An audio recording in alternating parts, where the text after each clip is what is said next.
Buenas tardes a todos, sean bienvenidos y bienvenidas a la séptima y última presentación de resultados de investigación en temas relacionados con la investigación básica y teórica. El día de hoy contaremos con 5 presentaciones. La primera, las células circulantes humanas CD27 positivo, IgM doblemente positivo, IgD positivo, y CD27 positivo, IgM positivo, IgD doblemente positivo, difieren fenotípicamente, transcripcionalmente, genéticamente y están disminuidas en personas sin apéndice y o sin amígdalas. Esta charla estará a cargo de Diana Bautista. Ella es estudiante de doctorado en Ciencias Biológicas de la Facultad de Ciencias de la Universidad Javeriana. La segunda charla, knocking de la relación codificante del gen GAL-NS en un modelo in vitro de MPS-IVA usando CRISPR-Cas9. Esta está a cargo de Andrés Felipe Leal, estudiante de doctorado en Ciencias Biológicas de la Pontificia Universidad Javeriana. La tercera, síntesis de flavonoides, híbridos flavonoide-nicotina y otros derivados heterocíclicos nitrogenados y evaluación de su actividad de nitrogénico sobre neuronas de embriones de rata Wistar a cargo de Lina Marenesa López López, estudiante de maestría en Ciencias Biológicas de la Universidad Javeriana. La cuarta charla, evaluación de la enzima alfa-N-acetilglucosaminidasa humana recombinante obtenida en Comagatella PAPI GS115 en un modelo in vitro de fibroblastos MPS 3B a cargo de Joana Triana Rojas, de la maestría en Ciencias Biológicas. Y la última, el efecto de la práctica de Hatha Yoga en el estrés académico y la autocompasión de estudiantes de medicina de una universidad privada en la ciudad de Cali. Esta charla está a cargo de Sandra Milena Moreno Correa, estudiante de la Pontificia Universidad Javeriana, sede Cali. Las reglas del panel que vamos a tener esta tarde son las siguientes. La duración completa del panel es de 2 horas. Cada participante tendrá 15 minutos de exposición y seguido de 5 minutos de preguntas para resolver las inquietudes del público.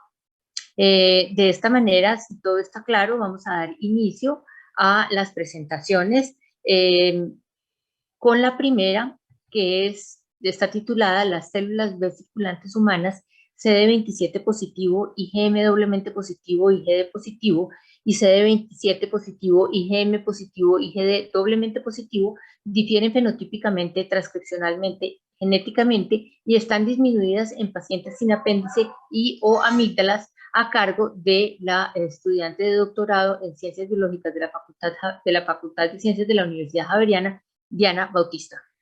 Diana, bienvenida. Las células B circulantes humanas, IgM altas e IgM bajas, difieren fenotípicamente, transcripcionalmente, genéticamente y están disminuidas en personas sin apéndice y o amígdalas. Nuestro grupo de investigación estaba interesado en el estudio de un subtipo de células B presente en sangre que tiene un fenotipo CD27 positivo, IgM positivo e IgD positivo, principalmente porque estas células están implicadas en la respuesta inmune frente a diferentes patógenos, siendo necesario entonces estudiar en detalle esta población en ausencia de enfermedad para posteriormente entenderlas en los diferentes contextos patológicos, y además la caracterización de estas poblaciones aportará en la clasificación de los diferentes subtipos de células B existentes. El origen, el transcriptoma y el repertorio de genes de inmunoglobulina de las células CD27 positivas, IgM positivas e IgD positivas en sangre es controversial. Algunos autores afirman que estas células provienen del vaso, mientras que otros proponen a otros órganos alternos como el intestino, principalmente el apéndice, donde estas células podrían originarse. El transcriptoma y el repertorio de genes de inmunoglobulinas para algunos autores en estas células es similar al de otras células de memoria clásica como las células de memoria conmutada y de solo IgM, mientras que para otros autores es diferente del de estas células de memoria clásica. Una posible explicación a estas discrepancias es que exista una población heterogénea dentro de las poblaciones CD27 positivas, IgM positivas e IgD positivas en circulación. Las células CD27 positivas, IgM positivas e IgD positivas se localizan en unas zonas llamadas zonas marginales que ustedes ven en verde acá, rodeando unas estructuras que se llaman centros germinales en distintos órganos, como el vaso, si vemos el color negro, en el intestino, principalmente en el apéndice y en las amígdalas. Además, se ha observado que esas células de la zona marginal pueden expresar marcadores de migración como el beta 7 y el CCR9, que son indicativos de células que hacen homing al intestino. Por otro lado, en el grupo de investigación ha habido un interés en entender la respuesta inmune generada después de la infección con rotavirus, siendo en este caso o sabiendo en este caso que la mayoría de células que se generan después de la infección tienen un isotipo IgM. De esta manera, para profundizar en el conocimiento de esas células IgM, previamente se utilizó un sistema de VLPs de rotavirus acoplados a proteína verde fluorescente para identificar inmunoglobulinas de superficie de células específicas del virus. De esta manera, cuando se analizó dentro del compartimiento de las células CD27 la expresión de IgD e IgM dentro de las poblaciones IgM positivas e IgD positivas, se pudo observar dentro de las poblaciones totales que estas poblaciones pueden dividirse en dos con base en la expresión de estas dos moléculas. Habrán unas que expresen altos niveles de IgM y bajos de IgD, que se van a llamar en este caso células IgM altas, y habrán otras que expresen bajos niveles de IgM y altos de IgD, las cuales se van a llamar células IgM bajas. Adicionalmente, cuando se analizaron las células específicas de rotavirus, se pudo observar un enriquecimiento de las células IgM altas, más no de las células IgM bajas. Con base en esos antecedentes se plantearon tres hipótesis. La primera es que la población de células B CD27 positivas, IgM positivas e IgD positivas circulante es una población heterogénea y sus poblaciones IgM altas e IgM bajas tienen un fenotipo, un transcriptoma y un repertorio de genes de inmunoglobulinas diferentes. También se propone que las células B IgM altas se seleccionan por patógenos intestinales como el rotavirus en el intestino y de esta manera están enriquecidas con respecto a las células IgM bajas en la expresión de marcadores de migración intestinal. Y además se deben observar menores frecuencias de células IgM altas en voluntarios sin apéndice y probablemente en voluntarios sin amígdalas. Con base en esas hipótesis se plantearon cuatro objetivos distintos. El primero fue comparar el transcriptoma de las células B humanas, IgM altas e IgM bajas circulantes en individuos sanos, comparar el repertorio de genes de inmunoglobulinas de estas células IgM altas e IgM bajas circulantes en adultos sanos, comparar la frecuencia y la expresión de marcadores de migración intestinal en células B humanas circulantes IgM altas e IgM bajas de individuos controles y, por último, comparar la frecuencia y la expresión de marcadores de migración de células B humanas circulantes IgM altas e IgM bajas de individuos controles con individuos sin apéndice o y amígdalas. Para desarrollar estos objetivos, inicialmente se seleccionaron voluntarios sanos. Para cumplir el objetivo 1 y 2, entonces a partir de esos voluntarios, de Buffy Coase, de esos voluntarios sanos, se sortearon las poblaciones de estudio, las IgM altas y las IgM bajas, y sobre esas poblaciones se hizo un análisis del transcriptoma a través del arreglo Clarion de Affymetris, y además se hizo un análisis del repertorio de genes de inmunoglobulinas de la cadena pesada y de la cadena liviana a través de la técnica de 5' Arrays PCR. Una vez se generaron las librerías, se secuenciaron en el secuenciador MySeq de la plataforma Illumina y posteriormente se hizo un análisis bioinformático con los programas IGREC e IMGT para analizar las familias y los genes BJ que presentan estas poblaciones, analizar las propiedades del CDR3, las frecuencias mutacionales en esa región variable de la cadena pesada o liviana, y las relaciones clonales que pudieran tener estas poblaciones con unas poblaciones control. Para los objetivos 3 y 4 se seleccionaron entonces células mononucleares de sangre periférica de 25 donantes, 11 controles, 7 sin apéndice, 5 sin amígdalas y 2 sin apéndice y sin amígdalas. Sobre esas células mononucleares entonces se hizo una evaluación del fenotipo de estas células de interés junto con otras a través de un panel de citometría espectral que incluía 24 moléculas, las cuales me permitían identificar, como ya mencioné, las poblaciones de interés y otras poblaciones de células B y además otras poblaciones de linfocitos como los CD4, los CD8, los T reguladores y los monocitos. Además, el panel me permitió incluir marcadores que previamente habíamos identificado separan o diferencian a las células IgM altas de las células IgM bajas y los marcadores de migración alfa 4 beta 7, CCR9, CD22 y CCR10.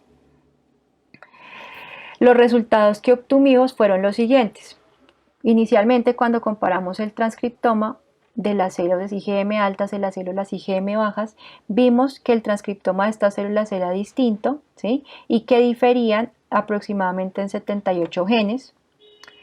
Cuando comparamos el repertorio de genes de inmunoglobulinas, observamos que las células IgM altas tienen un uso preferencial por el segmento JH6 en comparación con las células IgM bajas, que las células IgM altas tienen frecuencias mutacionales más altas en comparación con las células IgM bajas. En las propiedades del CDR3 encontramos que las células IgM bajas, que son las que están en rojo, se separan de las células IgM altas que están en azul y a su vez las células IgM bajas en rojo se agrupan con las células vírgenes que están en verde, mientras que las células IgM bajas en azul se agrupan con células de memoria conmutada y con células de memoria solo IgM. ¿Listo? Además vimos que las células IgM altas presentan relaciones clonales con las células solo IgM, mientras que las células IgM bajas presentan relaciones clonales con las células IgM altas.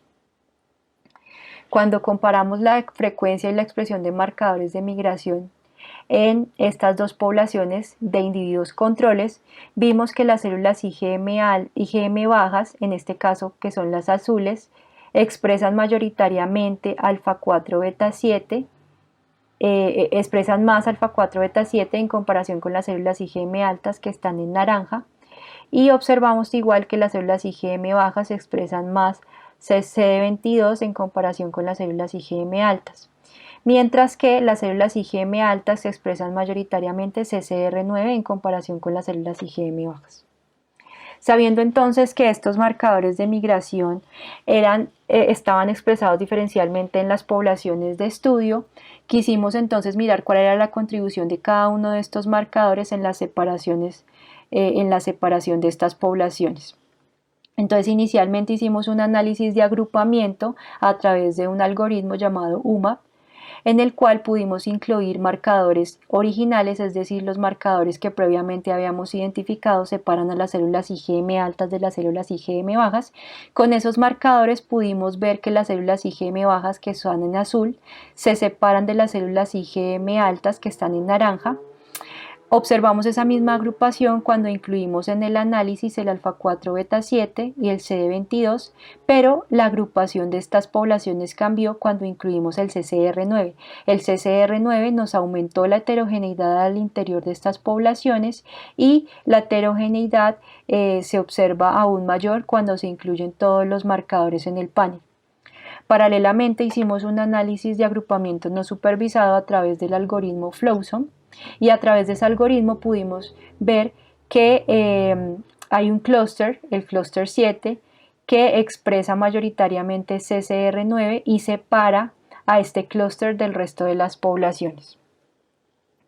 Finalmente, cuando comparamos la frecuencia y la expresión de marcadores de migración de células de voluntarios controles con las células de los voluntarios sin apéndice o sin amígdala, observamos visualmente cambios en las densidades poblacionales de los voluntarios que no tenían al menos un órgano en comparación con los voluntarios control. Y cuando analizamos el número absoluto de las células B por mililitro, observamos que los voluntarios que no tenían al menos un órgano expresaban menores números absolutos de células IgM bajas e IgM altas en comparación con los controles. Finalmente, cuando evaluamos entonces la expresión o los números absolutos de células B que expresaban CCR9, aunque observamos una disminución en la expresión de este marcador en todas las poblaciones, vimos que las células IgM altas, que eran CCR9 positivas, estaban en un menor número absoluto en comparación con los voluntarios controles. De esta manera, entonces, concluimos que las células IgM altas y las células IgM bajas presentan diferencias a nivel del fenotipo, a nivel transcripcional y en el repertorio de genes de inmunoglobulinas. Las células IgM altas tienen similitudes con células de la zona marginal que han pasado por el centro germinal, mientras que las células IgM bajas son menos diferenciadas. La citometría multiparamétrica apoya nuestra hipótesis de que las células IgM altas e IgM bajas son dos poblaciones distintas. Las células IgM altas e IgM bajas difieren en la expresión de los marcadores de migración alfa 4, beta 7, CCR9 y CD22 y los menores números absolutos de las células IgM altas y las células IgM bajas y de las poblaciones IgM altas que son CCR9 positivas en individuos sin apéndice y o amígdalas sugieren que estos órganos son importantes para el desarrollo de estas células. Un especial agradecimiento a los donantes por su generosidad, a la Pontificia Universidad Javeriana por la beca de apoyo a estudiantes de doctorado y el apoyo a proyectos de doctorado, a Colciencias por el proyecto en mención, a APC Colombia de la Fundación Bolívar de Vivienda. Gracias. Bueno, muchas gracias, Diana. Muy interesante la charla.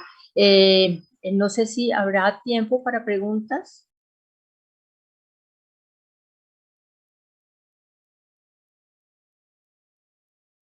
Vamos a ver que sí, parece que tenemos aquí preguntas.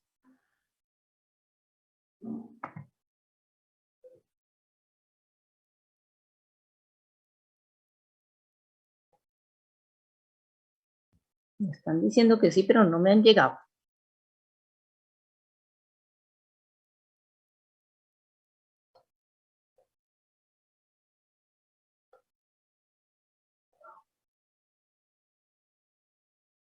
Bueno, no, parece que no. Entonces, Diana, felicitaciones, un trabajo muy bonito y ojalá que termine con éxitos totales. Muchas, muchas gracias. Muchísimas gracias, María Fernanda, y gracias a todos por escuchar la charla. Bueno, entonces vamos a continuar con la segunda. La segunda charla de la tarde lleva como título Knocking de la región codificante del gen GAL-NS en un modelo in vitro de MPS-IVA usando CRISPR-Cas9. Está a cargo de Andrés Felipe Leal, es estudiante del doctorado en Ciencias Biológicas de la Pontificia Universidad Javeriana.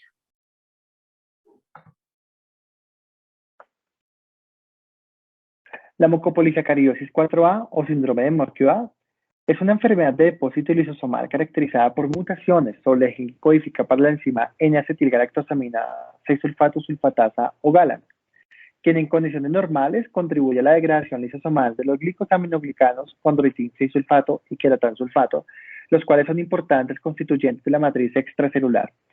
Como consecuencia de la actividad GALAS alterada, estos glicosaminoglicanos son acumulados al interior del lisosoma, en el que tienen lugar cascadas de señalización que contribuyen con la fisiopatología de la enfermedad y culminan en una serie de hallazgos clínicos en los pacientes, dentro de los cuales las manifestaciones óseas y cardiovasculares son quizás la más frecuente.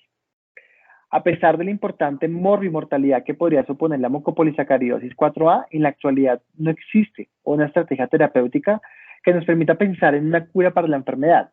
Si bien desde el año 2014 se encuentra aprobada por la FDA la utilización de la ilosulfasa alfa como una opción de reemplazo enzimático, su utilización tiene algunas limitaciones, tales como su baja biodisponibilidad en tejido óseo, así como un nulo impacto sobre el estrés oxidativo que tiene lugar en estos pacientes.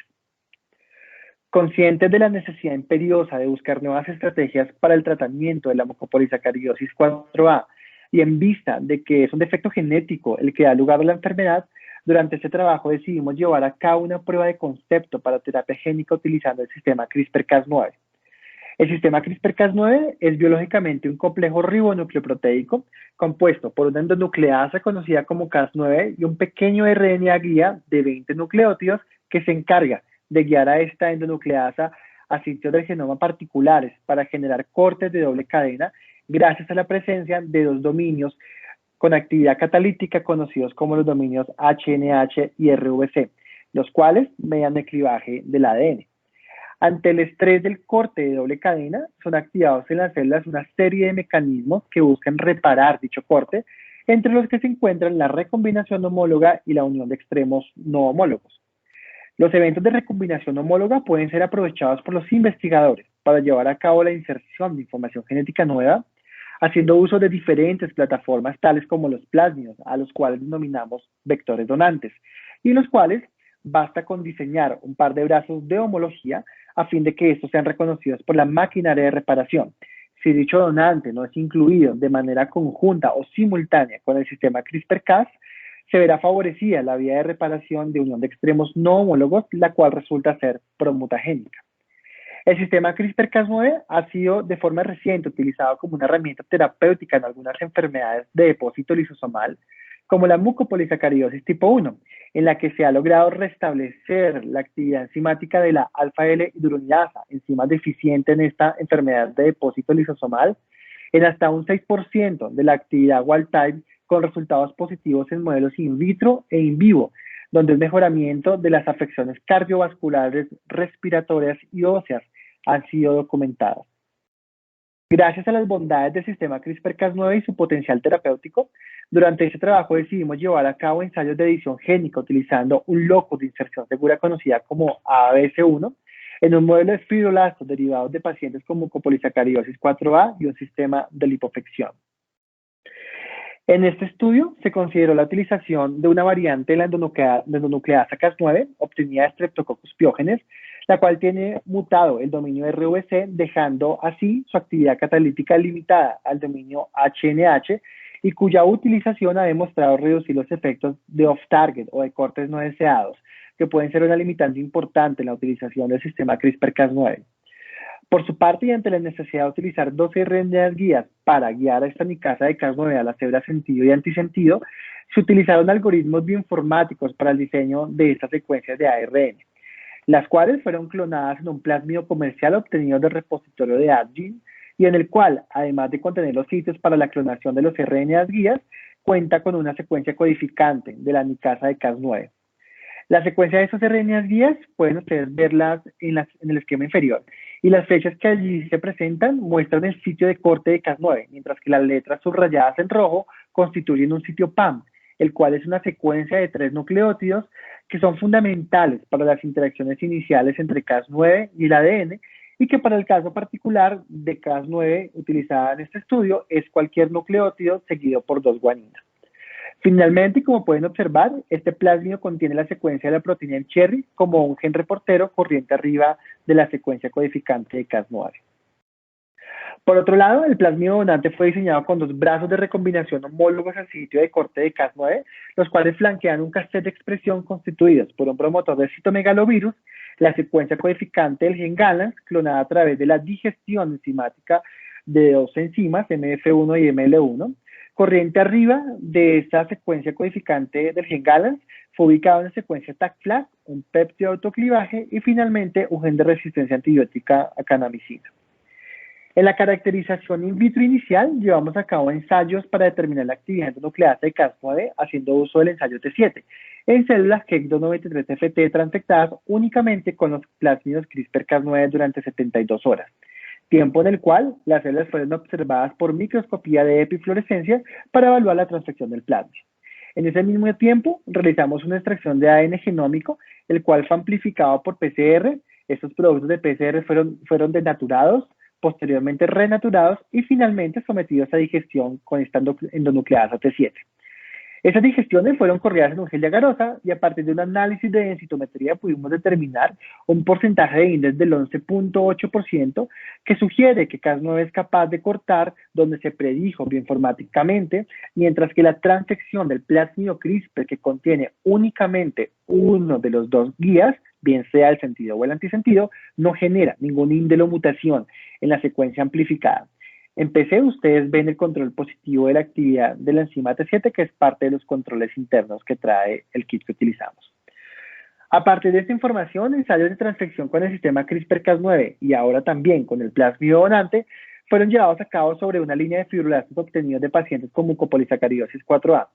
Inicialmente, ensayos de actividad enzimática GALAN fueron realizados utilizando sustrato artificial y como pueden observar en todos los tiempos evaluados fue posible encontrar en el lisado celular una actividad enzimática superior al control no tratado, alcanzando luego de 30 días post-edición cerca del 10% de la actividad wild type, mientras que la presencia del plásmido CRISPR-Cas9 solo, el plásmido donante solo o la recombinación homóloga del vector del donante vacío no tuvieron ningún impacto sobre la actividad GALA.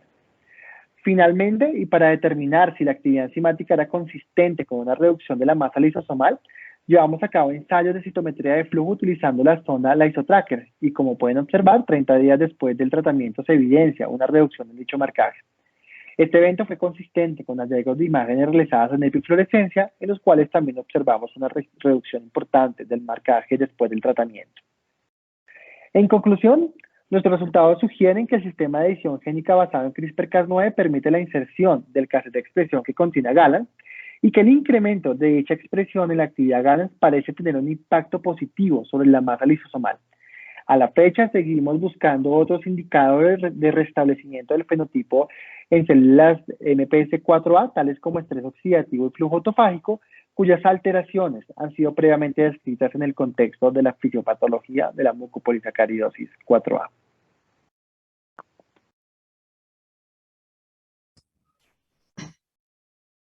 Muchas gracias, Andrés Felipe, muy interesante el tema. Además, felicitaciones, qué bonito trabajo. Gracias. Vamos a mirar un minuto a ver si tenemos preguntas, pero mientras tanto, cuente un poquito de usted, cuénteme un poquito usted usted qué va a hacer en la vida, en qué anda, cuándo termina, cuándo se gradúa. Pues este es mi tercer año de doctorado. El próximo es mi pasantía, donde vamos a probar el sistema CRISPR en un modelo in vivo de la mucopolisacaridosis 4A.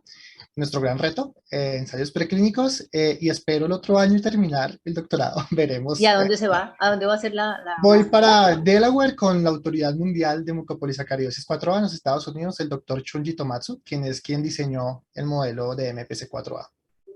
Qué cosa tan chévere para usted, qué buena experiencia. Una de las cosas más bonitas que tiene el proceso de doctorado es esa posibilidad, que no es una posibilidad, es como un requisito, que los estudiantes vayan y compartan sus conocimientos y aprendan de otras, de gente como esa. Lo felicito mucho y me alegro mucho por usted y le deseo muchos éxitos. Entonces, como no vamos a tener preguntas, voy a dar paso a la siguiente charla. La siguiente charla lleva como título Síntesis de flavonoides, híbridos flavonoide nicotina y otros derivados heterocíclicos nitrogenados y evaluación de su actividad dendritogénica sobre neuronas de embriones de rata Wistar. Y esta charla está a cargo de Lina Vanessa López López. Ella es estudiante de la maestría en Ciencias Biológicas en la Pontificia Universidad Javeriana. Bienvenida. Se sabe que las neuronas son las unidades estructurales y funcionales del sistema nervioso que se encargan de recibir, procesar y transmitir la información a través del sistema nervioso. Estructuras como las dendritas son capaces de recibir la información y son importantes en la transmisión del impulso nervioso. Las neuronas pueden extender las dendritas para establecer las conexiones dentro del circuito, por lo tanto, entre más conexiones hayan, van a haber más circuitos, y esto está implicado principalmente en la capacidad cognitiva, en la memoria y en la función, en las funciones motoras, La formación de las dendritas se da a través de procesos dinámicos de retracción y extensión de filopodios, en donde la actina juega un papel importante para la formación de este tipo de estructuras. La arborización dendrítica es un proceso altamente dinámico que va disminuyendo con la maduración neuronal. Existen algunas enfermedades, como las enfermedades neuronales, que son capaces de inducir un modelamiento dendrítico anormal que puede reducir la capacidad de las dendritas de comunicarse entre sí y reducir la complejidad dendrítica. Por ejemplo, las convulsiones, que se ha encontrado que son capaces de alterar la eficacia de la transmisión sináptica, y esto puede conllevar a la disminución del aprendizaje y la memoria. En un estudio en ratones a los cuales a los 12 días de haber nacido se les administró fluorotilo, que es un compuesto que produce convulsiones, se observó que la longitud, el número de dendritas y el volumen dendrítico disminuía significativamente hasta el día postnatal 30. Y además se observó que la complejidad dendrítica se veía disminuida en estos ratones que sufrían de convulsiones. También se observó que tanto la memoria como el aprendizaje espacial se veía disminuido en estos ratones al realizar ensayos en plataformas acuáticas, donde los ratones que sufrieron convulsiones en estas etapas postnatales, entre 12 y 30, no podían encontrar esta plataforma, a diferencia de los controles. Por lo tanto, en este estudio se determinó que convulsiones a edades tempranas pueden disminuir el aprendizaje y la memoria. También en enfermedades como el Alzheimer, que se sabe que afectan la memoria y la cognición, se ha observado que la complejidad dendrítica también se ve disminuida con el paso del tiempo.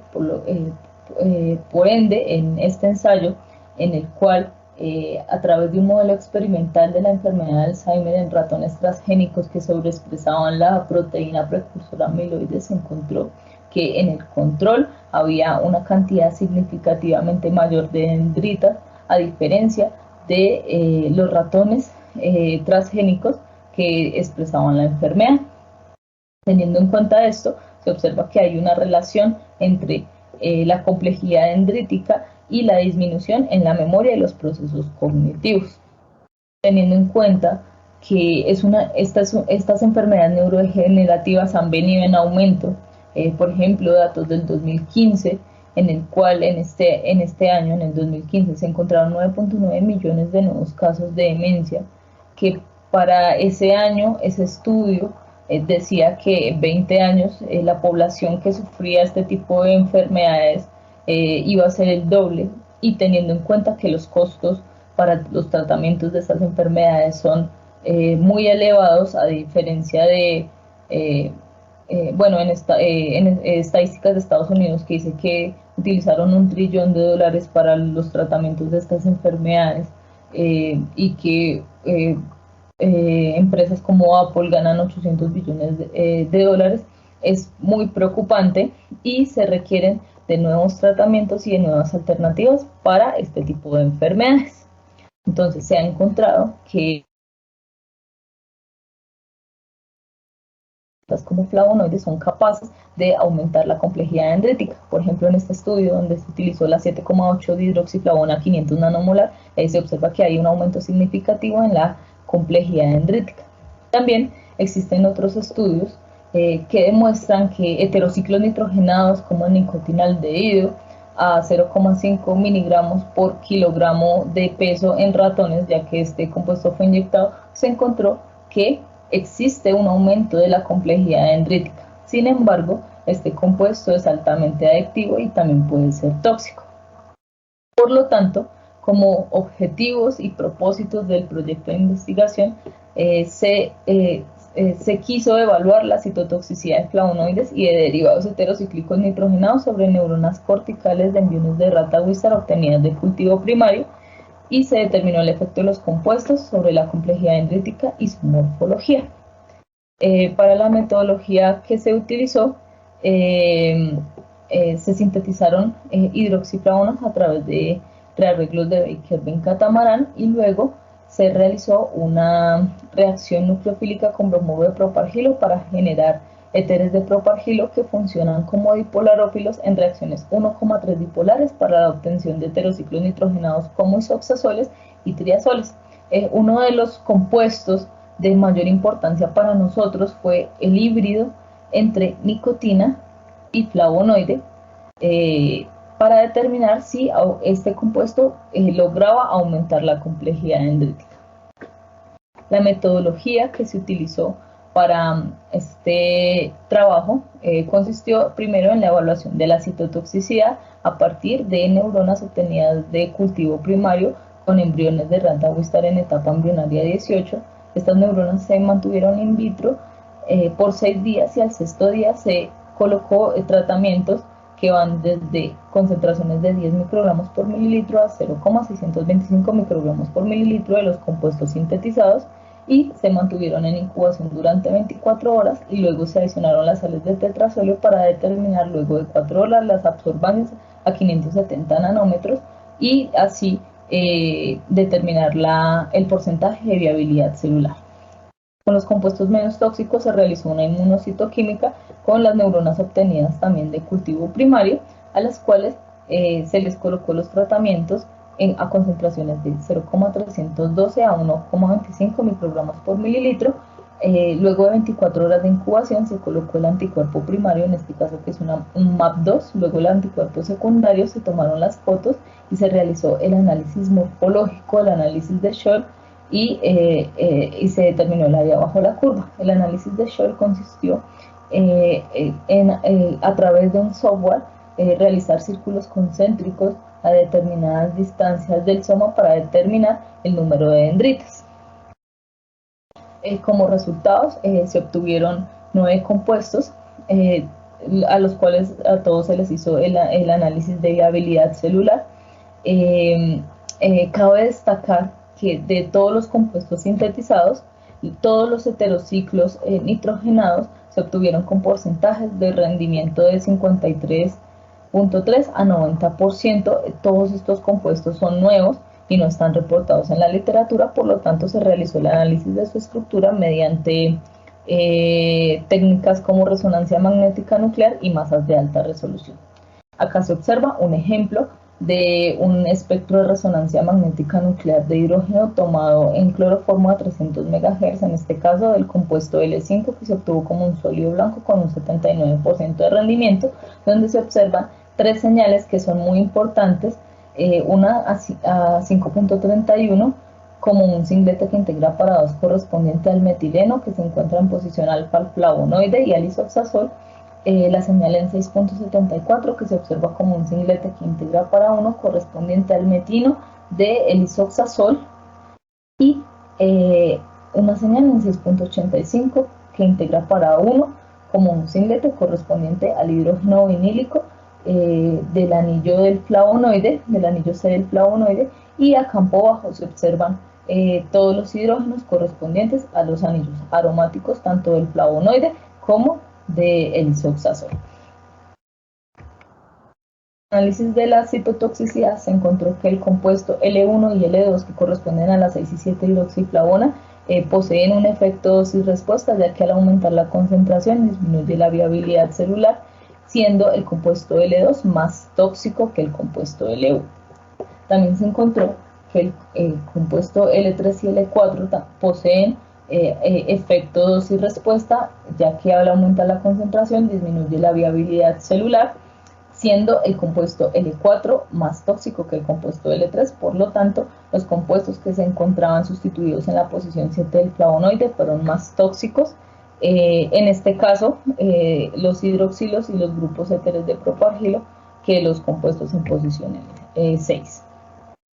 En cuanto a los éteres, a los derivados heterociclos nitrogenados como isoxazoles, se observó que el compuesto L5 presentó un efecto dosis-respuesta, siendo la viabilidad celular afectada por la concentración, pero el compuesto L6, que está sustituido en la posición 7, presentó un aumento en la actividad metabólica, al igual que el compuesto L9, que es uno de los compuestos de mayor interés de nosotros, ya que es el híbrido flavonoide de nicotina. En cuanto a los derivados heterocíclicos triazoles, se observó que el compuesto L7 presentó un efecto dosis-respuesta, pero el compuesto L8 presentó un aumento de la actividad metabólica. Por lo tanto, los compuestos L6, L8 y L9 fueron los candidatos para la evaluación de la complejidad dendrítica. Entonces, para el compuesto L6 se observa en el panel que los controles y el vehículo presentan una menor cantidad de dendritas a diferencia del compuesto L6 a las diferentes concentraciones evaluadas, a diferencia de la última concentración. En el análisis de Scholl se observa que hay un mayor número de intersecciones en el compuesto L6 a 0,31 y a 0,625 microgramos por mililitro, significativamente mayor a la del compuesto, a la concentración más alta y a la del control y el vehículo. Y en el análisis bajo la curva se observa que hay un aumento de la complejidad dendrítica significativo a diferencia del control y el vehículo.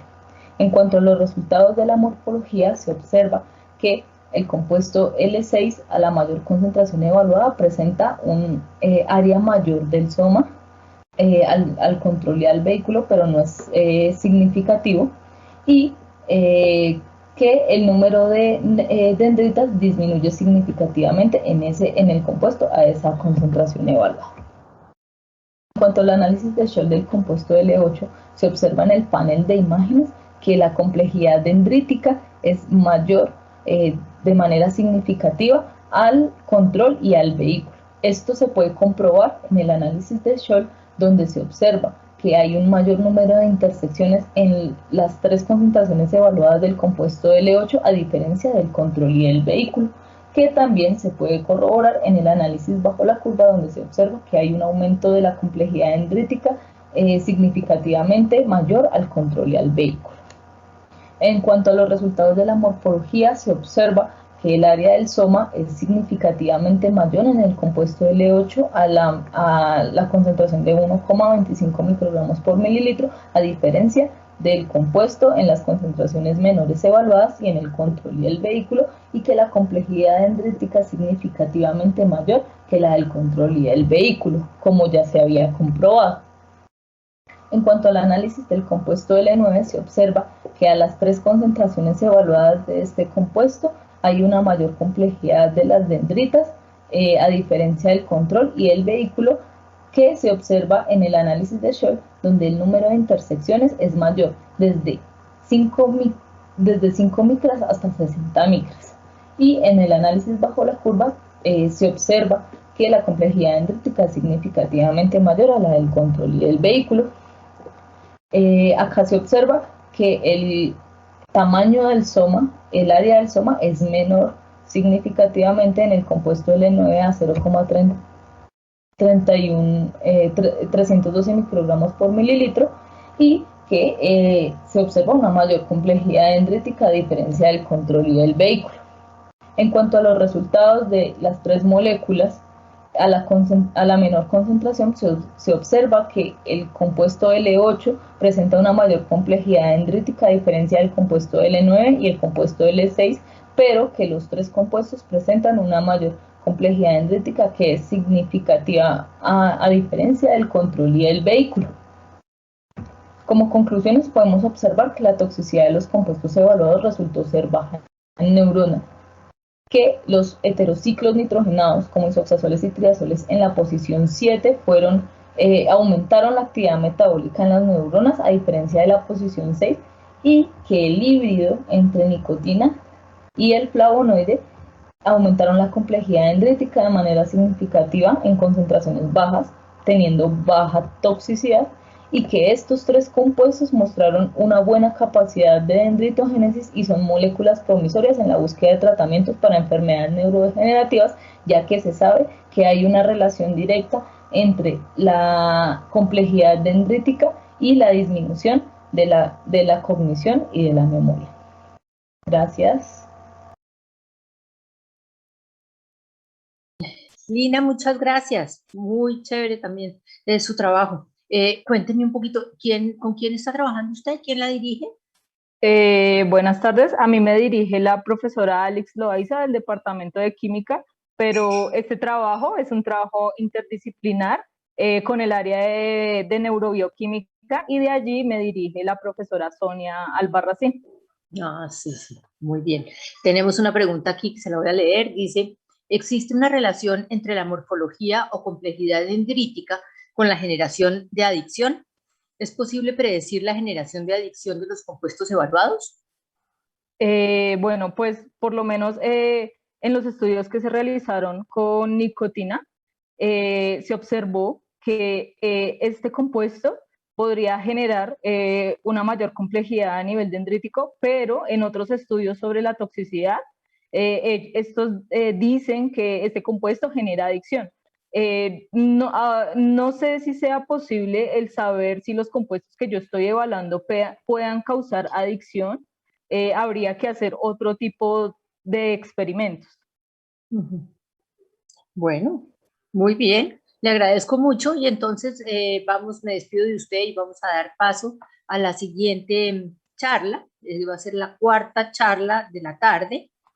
Evaluación de la enzima alfa-N-acetil-glucosaminidasa humana recombinante obtenida en Comagatella papi GS115 en un modelo in vitro de fibroblastos MPS 3B.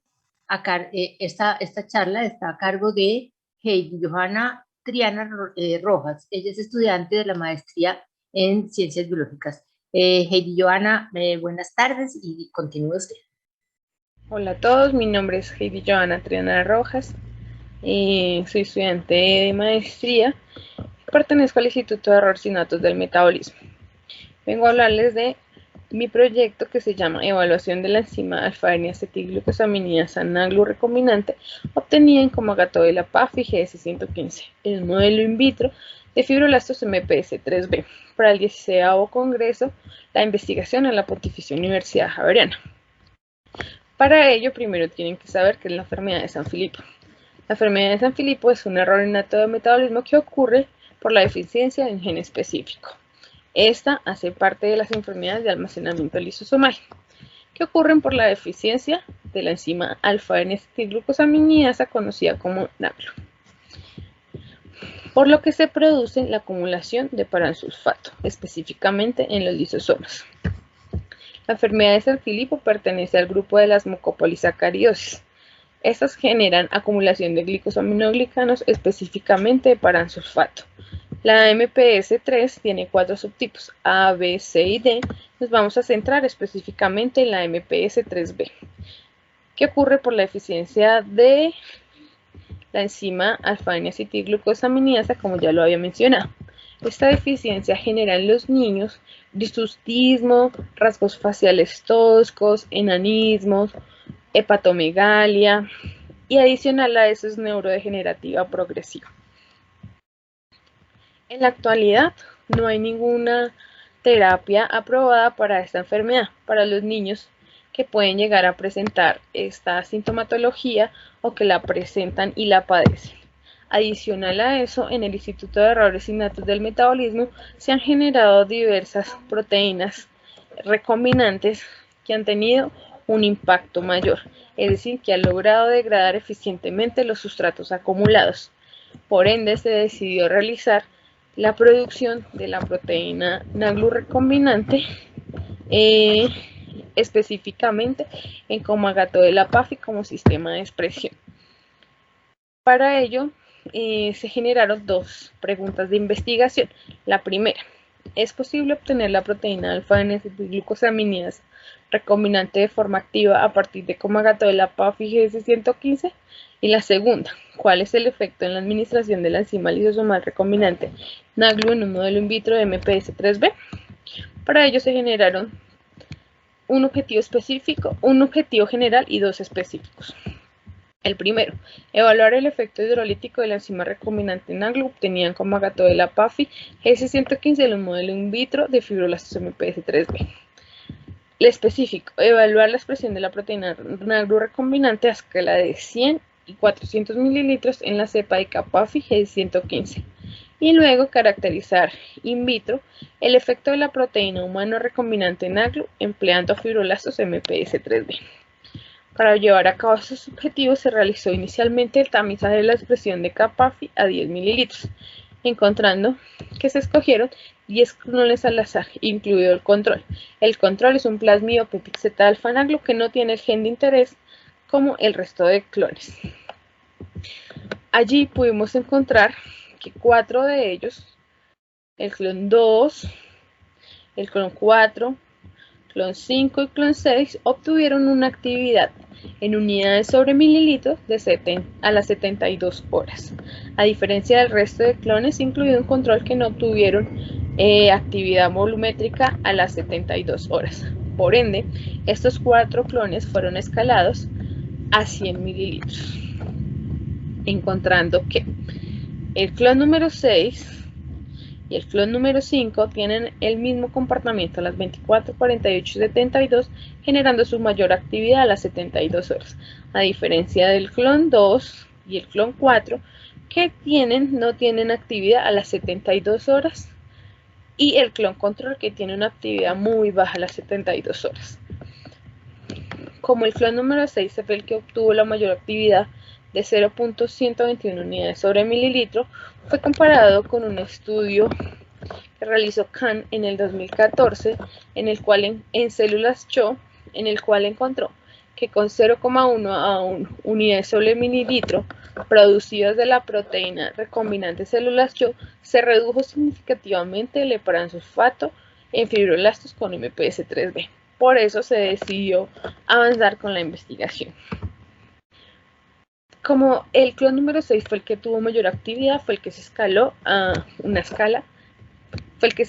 400 mililitros, encontrando que tiene el mismo patrón de inducción, es decir, que aumenta a las 24, 48 y 72, incrementando su actividad de 0.121 a 0.187, casi un aumento de 2 veces.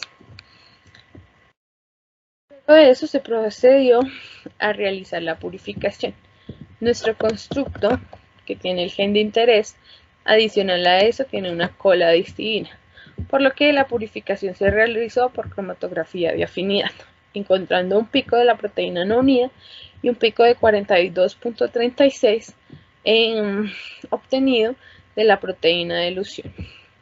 Para corroborar estos datos, se realizó la medición de la actividad volumétrica, encontrando que las primeras fracciones purificadas son las que tienen una mayor cantidad de proteína, a diferencia de las fracciones 5, 6, 7, 8, 9 y 10, que tienen una menor cantidad.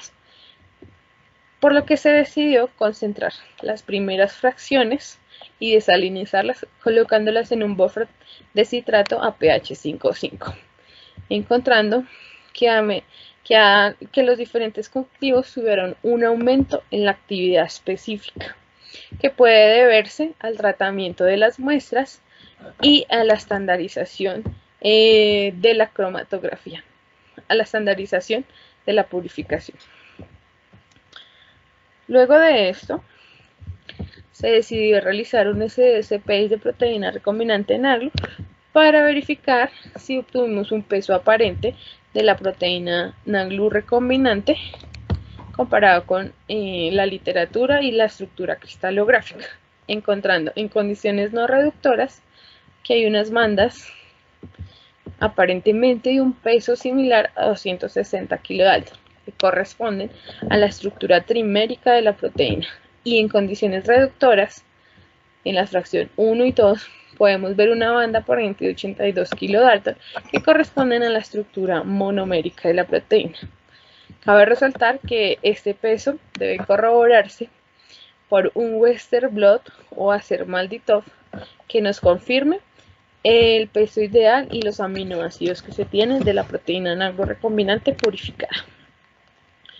Luego de esto, decidimos avanzar y realizar la captura celular de la proteína NAGLU recombinante purificada, encontrando que se hizo un ensayo de captura con diferentes dosis de la proteína, utilizando un control de wild type de fibroblastos de individuos sanos, fibroblastos de piel de pacientes con MPS 3B, fibroblastos de piel de pacientes con MPS 3B, colocándole diferentes concentraciones de la proteína NAGLU recombinante, encontrando que con 5 nanomolar comienza a haber un aumento en la actividad específica. Desde 5 nanomolar es estadísticamente significativo y encontramos que con una dosis de 100 nanomolar obtuvimos una actividad específica de 45,32 unidades sobre miligramo, que es casi similar a la de individuos sanos, que es de 50,21 unidades sobre miligramo, que podría decirse que con una dosis de esta podríamos igualarnos a los fibroblastos de individuos sanos. Luego de esto, se quiso obtener la K-uptake, que es una constante de captura, que fue de 5,813 nanomolar, que corresponde a que nuestra proteína es endocitada a concentraciones bajas.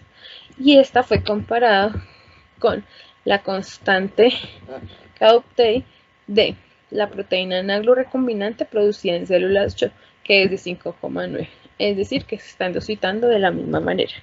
Adicional a eso, pudimos ver que la endocitosis y comparación con los wild type de individuos sanos en las células CHO fue de 50 nanomolar, y adicional a eso, la proteína GALANS, producida de manera recombinante en el Instituto de Errores y Datos del Metabolismo, también tuvo una endocitosis a los 50 nanomolar. Adicional a eso, exosaminidasa también tuvo esa endocitosis a los 50 nanomolar.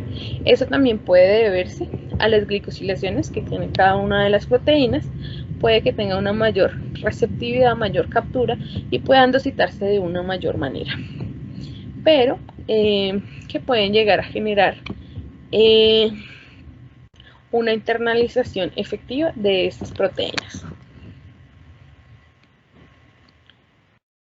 Luego de eso se realizó la inhibición de los receptores de mannose en mannose 6-fosfato para conocer si nuestra proteína NAGLU recombinante purificada estaba endocitándose por medio de estos receptores, encontrando MPS 3B con un tratamiento de 100 nanomolar, y se inhibió con metilalfa de manopiranosa para el receptor de mannose y mannose 6-fosfato para el receptor de mannose 6-fosfato, encontrando que se inhibió un 62% con el receptor de mannose y se inhibió el receptor de mannose 6-fosfato un 86%.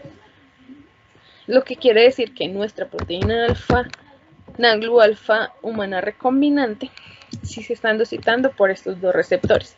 Adicional a eso, la producción de NAGLU en CHO también se endocitó en un bajo porcentaje por este receptor de mannose 6-fosfato. Y también la proteína exosaminidasa y la proteína GALANS fueron endocitadas por estos dos receptores. Pero como podemos ver, no hay una reducción total, lo que podría deberse a que hay otro receptor de membrana que puede generar una endocitosis de esa proteína. En este caso puede ser la sortilina. Luego de realizar esa inhibición, se decidió realizar la reducción de la masa lisosomal en fibroblastos con MPS 3B por medio de la citometría de flujo, en el cual tenemos como wild type fibroblastos gingivales como un control de viabilidad de la técnica, y tenemos fibroblastos MPS 3B con 100 nanomolar, sin tratar, y fibroblastos de MPS 3B tratados a las 24 horas con la proteína, encontrando en el histograma en azul los tratados con 24, en azul oscuro los no tratados y el control de viabilidad, encontrando que sí hay una reducción del 7% a las 24 horas. En la proteína humana recombinante dentro del Instituto de Errores y Datos del Metabolismo como exosaminidasa, se encontró que a las 72 horas hay una endocitosis y no hay una reducción de la masa lisosomal en fibroblastos, en GM0021 y que en la GM00515 hay una reducción de la masa lisosomal a las 24 que se hace mayor a las 72 horas y es estadísticamente significativo. Luego se realizó una epifluorescencia en el cual podemos ver, se marcaron los núcleos con Hoest en azul, se marcó los lisosomas con lisotráquil en verde y se hizo el merge, encontrando fibroblastos no tratados, fibroblastos tratados a las 24 horas y fibroblastos tratados a las 48. Como podemos ver, a las 24 horas el 7% que se ve estadísticamente significativo en la citometría de flujo no es visible cualitativamente. Y a las 48 horas sí podemos ver una reducción bastante evidente que debe ser cuantificada por citometría de flujo a las 48 horas para ver qué tanto es el porcentaje de reducción. Adicional a eso, la exosaminidasa realizó la misma epifluorescencia, encontrando que a las 72 horas hay una reducción de la masa lisosomal, lo que nos indica que el heparansulfato se está reduciendo con nuestra proteína recombinante y genera una reducción en la masa lisosomal. Este ensayo debe repetirse, al igual que realizarse el de la citometría de flujo a las 48 horas. La conclusión es que hay un aumento en la actividad con la escala de 100 a 400 mililitros y adicional a eso se obtienen una actividad específica de 2.9. Pudimos ver que en las bandas del SDS-PAGE pudimos ver bandas no reductoras aparentes de 260 que corresponden a la estructura trimérica y bandas aparentes de 82 que corresponden a la estructura monomérica que deben ser verificadas por otras técnicas. También pudimos ver que la captura celular con 100 nanomolar es comparable con fibroblastos de individuos sanos y que parece ser, o con el ensayo de la inhibición de los receptores, que esta proteína está siendo endositada por manosa y manosa 6-fosfato.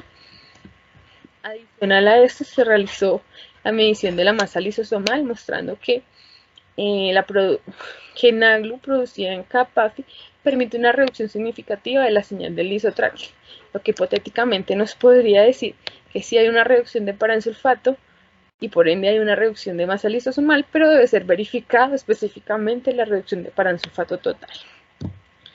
Y por último, los resultados del presente trabajo muestran por primera vez el potencial de comagato de la PAFI GS115 como una excelente plataforma para la producción de la proteína recombinante humana NAGLU.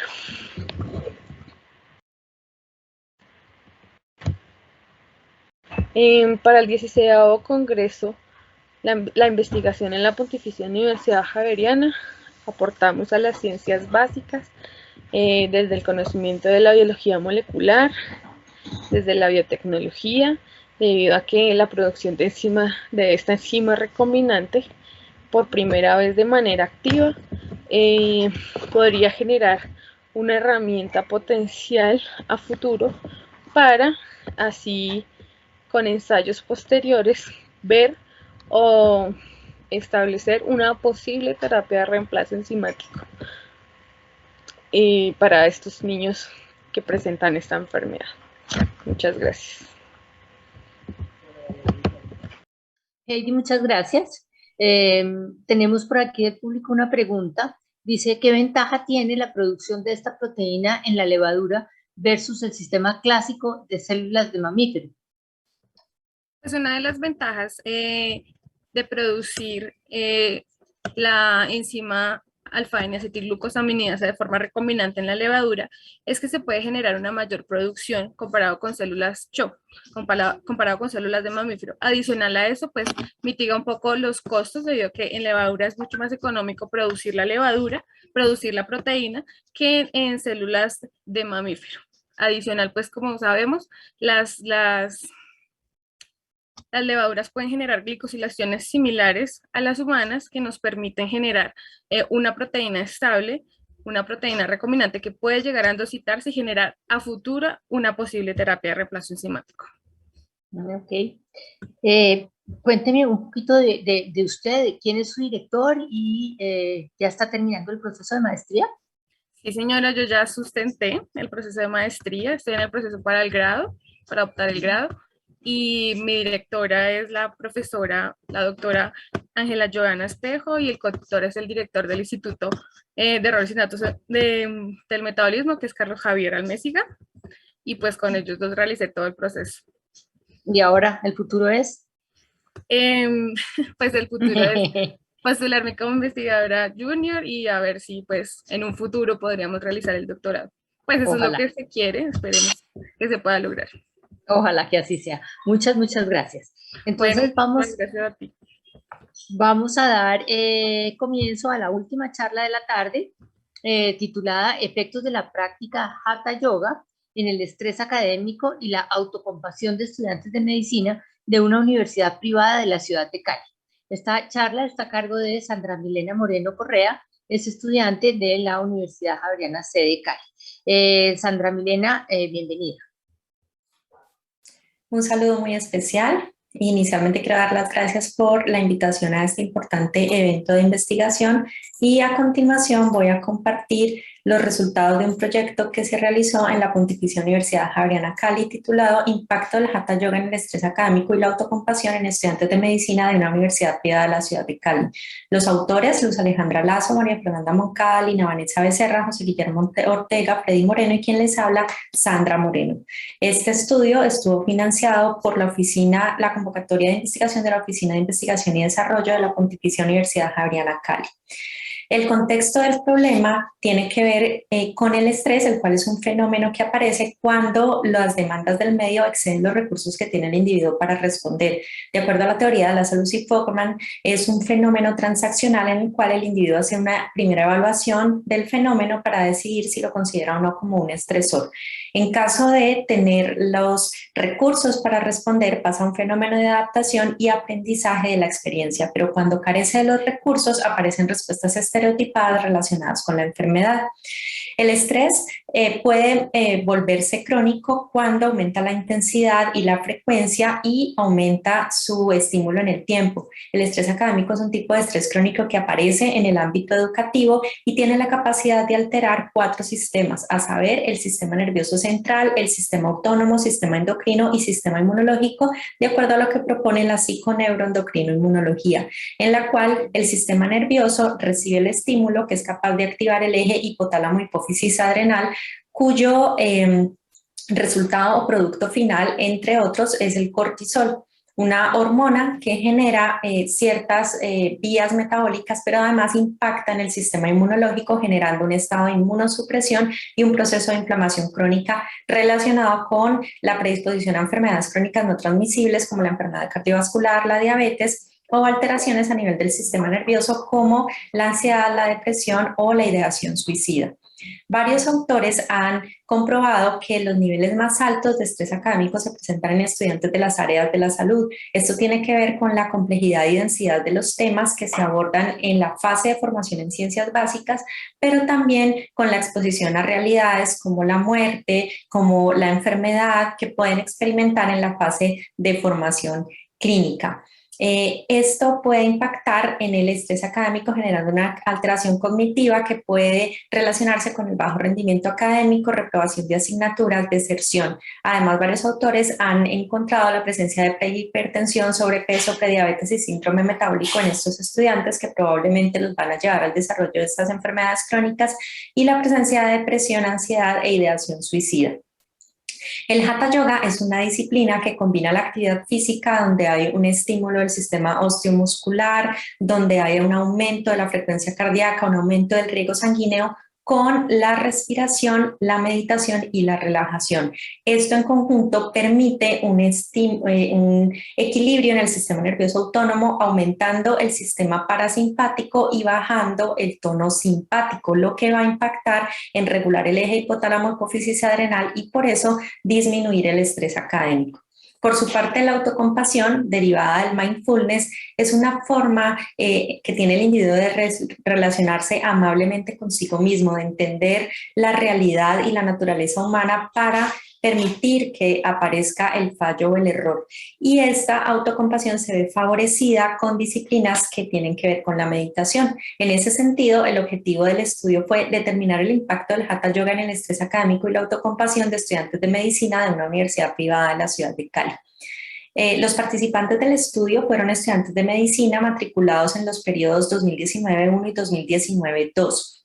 Esto fue un muestreo por conveniencia en la cual se seleccionaron inicialmente 40 individuos que cumplían con los criterios de inclusión, como son estar matriculados en este periodo académico, tener 18 créditos al menos matriculados, ser sedentarios y no consumir medicamentos ni ningún tipo de droga alucinógena.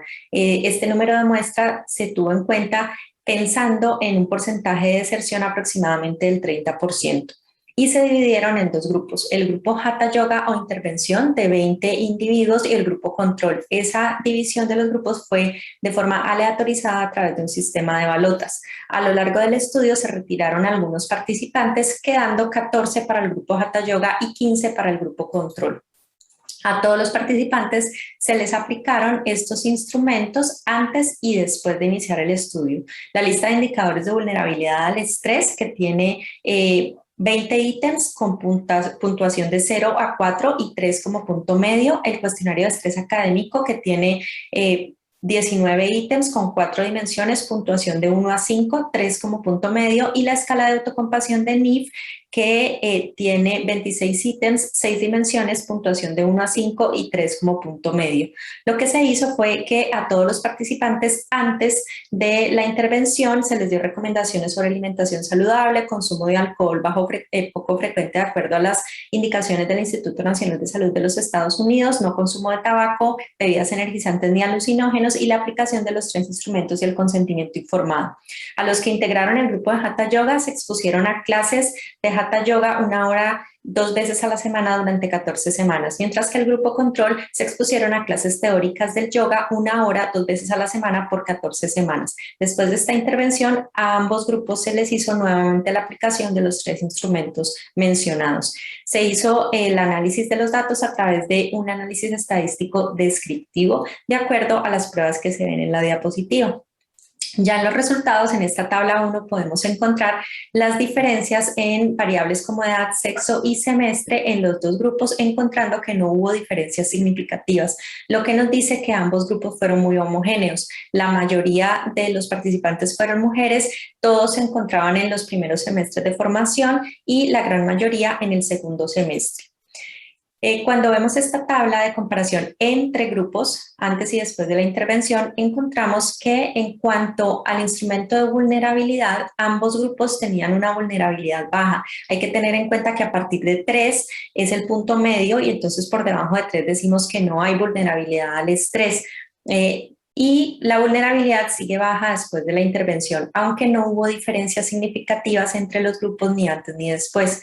Cuando analizamos el instrumento de estrés académico, encontramos que igualmente en la media del puntaje global no hay diferencias significativas en los grupos antes y después de la exposición vemos aquí también las diferentes dimensiones que no tuvieron diferencias significativas antes y después entre los grupos.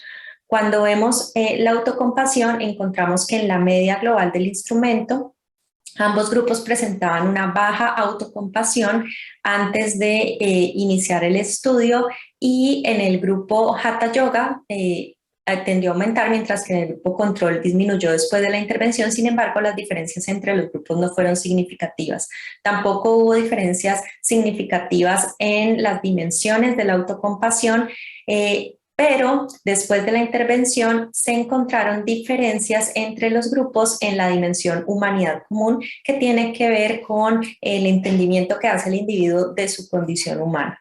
Aquí podemos ver la gráfica que nos muestra el aumento de la humanidad común en el grupo intervención y la disminución en el grupo control con diferencias significativas. Ya cuando vemos la comparación intragrupos, entonces encontramos que para el grupo Hatha Yoga la vulnerabilidad al estrés disminuyó después de la intervención.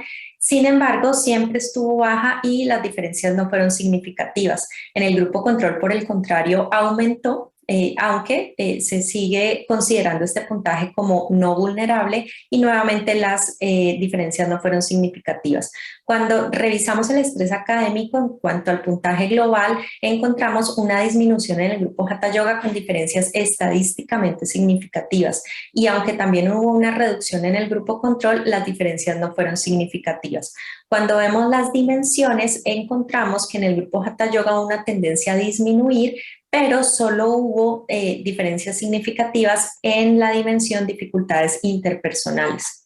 Cuando vemos los resultados de autocompasión, encontramos que en el grupo Hatha Yoga hubo una tendencia a aumentar la autocompasión, mientras que en el grupo control una tendencia a disminuir. Sin embargo, las diferencias no fueron significativas.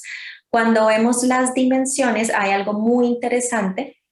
Y es que, aunque no hay diferencias significativas intragrupos antes y después, es importante notar que las dimensiones negativas, como son autojuicio, aislamiento y sobreidentificación, tienen una tendencia a disminuir en el grupo Hatha Yoga y aumentar en el grupo control, mientras que las dimensiones positivas, que son estas tres, tienen una tendencia a aumentar en el grupo Hatha Yoga y disminuir en el grupo control. Ya en la discusión entonces encontramos que definitivamente la vulnerabilidad al estrés estuvo baja en ambos grupos y que no hubo diferencias entre ellos. Sin embargo, dentro del cuestionario hay unos ítems que son sensación de cansancio la mayoría del tiempo aún después de dormir, sentir ansiedad sin motivos aparentes, estar preocupado por algo, que tuvieron puntajes más altos antes de iniciar el estudio en los dos grupos. Esto puede estar relacionado con lo que reportan Rodríguez y colaboradores en 2014, que dicen que estos fenómenos se relacionan con el estado de agotamiento que aparece en el estrés. Y de la Rosa Rojas y colaboradores en 2015 manifiestan que ese estado de agotamiento lleva a pérdida de la identidad, aumento de la ansiedad, aumento de la frustración. Estos ítems se vieron disminuidos únicamente en el grupo Hatha Yoga después de la intervención con diferencias significativas y de acuerdo a lo reportado por Ferreira Borcapic y colaboradores en 2010 y Monk y colaboradores en 2010, esto se debe a que el Hatha Yoga ayuda a disminuir la ansiedad, el estrés percibido, funciona como un moderador del estrés debido a que tiene la capacidad de aumentar el tono parasimpático, lo que puede generar emociones positivas que ayudan a controlar mejor el fenómeno. En cuanto al estrés académico, encontramos que en la media global del instrumento hubo una reducción solo en el grupo Hatha Yoga con diferencias estadísticamente significativas, lo que nos muestra que hay un impacto positivo del Hatha Yoga sobre el estrés académico. De acuerdo a Barbosa y Urrea en 2018, esto se debe a que el Hatha Yoga puede ayudar a mejorar todas estas habilidades que vemos aquí representadas en la diapositiva y de las cuales me parece importante resaltar la resiliencia. Aumentar la resiliencia puede dar muchas más habilidades al individuo para favorecer el manejo del estrés. Dentro de las dimensiones de este instrumento tendieron a disminuir en el grupo Hatha Yoga, pero las únicas donde hubo diferencias significativas en este grupo fue la de dificultades interpersonales, que tiene que ver con la relación entre pares, la competitividad, relaciones benevolentes y no tan benevolentes.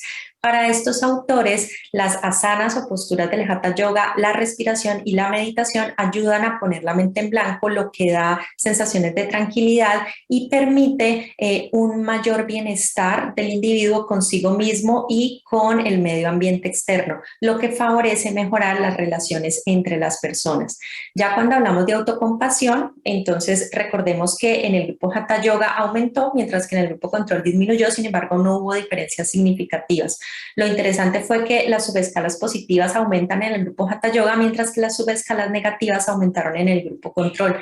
De acuerdo a estos autores, esto puede ser explicado porque todas las prácticas que tienen que ver con meditación hacen que el individuo pueda tener una mayor reflexión, un mayor entendimiento de su naturaleza humana, donde favorezca la tolerancia a la frustración. Mientras que cuando no hay estas habilidades de meditar como las que tuvieron el grupo control al no estar expuesto al Hatha Yoga, pues aumenta más la autocrítica y el tratamiento hostil con la persona.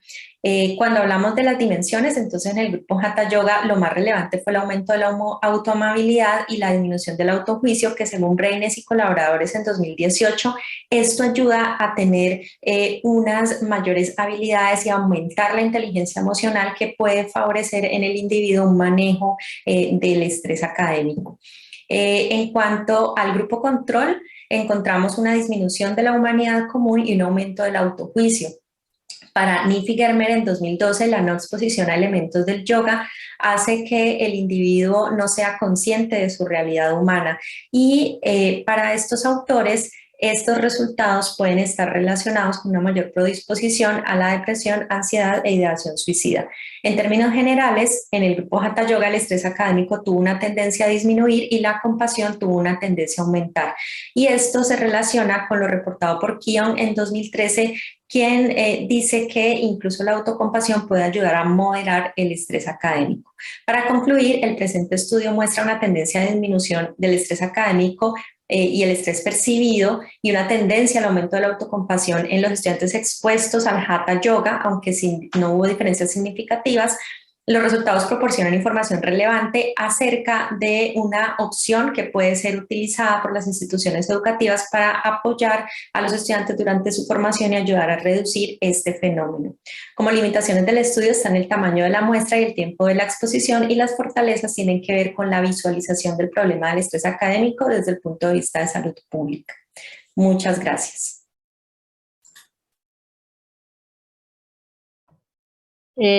Sandra, primero que todo me disculpo, yo presenté para nuestros oyentes y para las personas que están aquí con nosotros, la presenté como estudiante porque venía como con la historia de los estudiantes, pero ya sé que usted es profesora. Cuénteme, ¿profesora de qué?